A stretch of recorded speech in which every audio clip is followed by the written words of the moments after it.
halkan oo ah Cusbitaalka Maan-Dhaye ee magaalada Burco waa goobta gudida ka hortagga xanuunka COVID-19 ee gobolka Dadka ay ugu tala galeen in lagu karantimeeyo dadka uu haleelo ama uu soo rido xanuunka COVID-19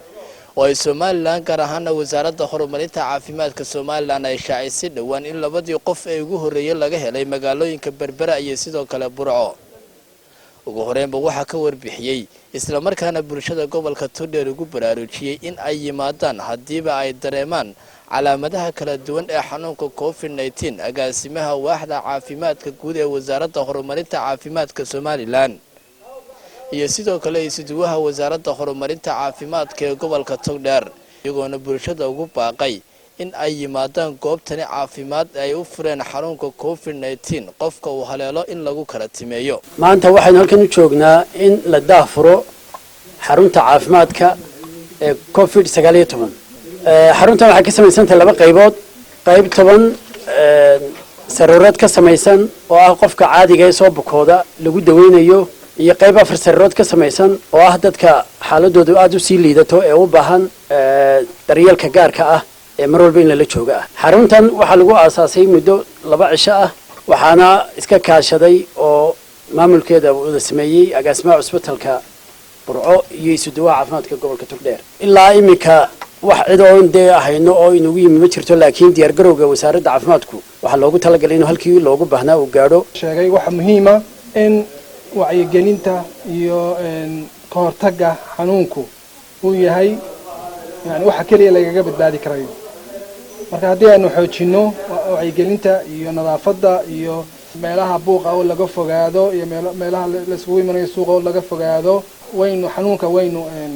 xanuunkaas uu yaraanayaa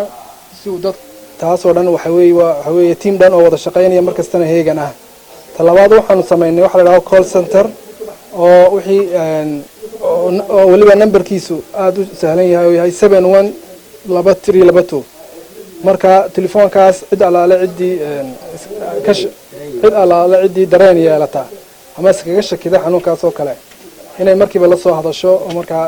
iyaguna dhakhaatiirta noo soo diraan oo la xiriiraan dhankooda iyaguna waxaa halkaasi ka hadlay agaasimaha guud ee Cusbitaalka Burco Dr. Cabdi Suudi iyo sidoo kale gudoomiyaha wasaaradda waxbarashada gobolka Dadka kuwaasi oo bulshada ugu baaqay in ay la socdaan goobaha kala duwan ee caafimaad gaar ahaan ay yimaadaan goobtani ay u fureen in lagu karantimeeyo dadka uu haleelo xanuunka COVID-19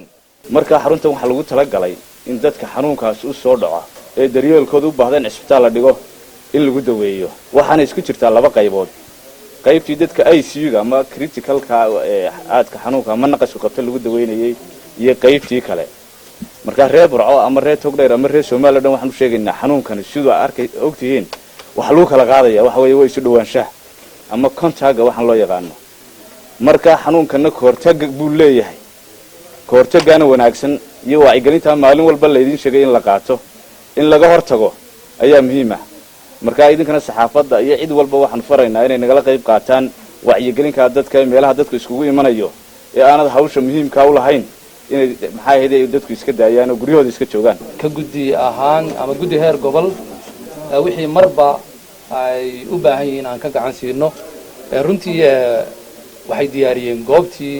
lagu daweyn lahaa wixii kiis ee yimaada laakiin arrinta muhiimka ah waxa weeyaan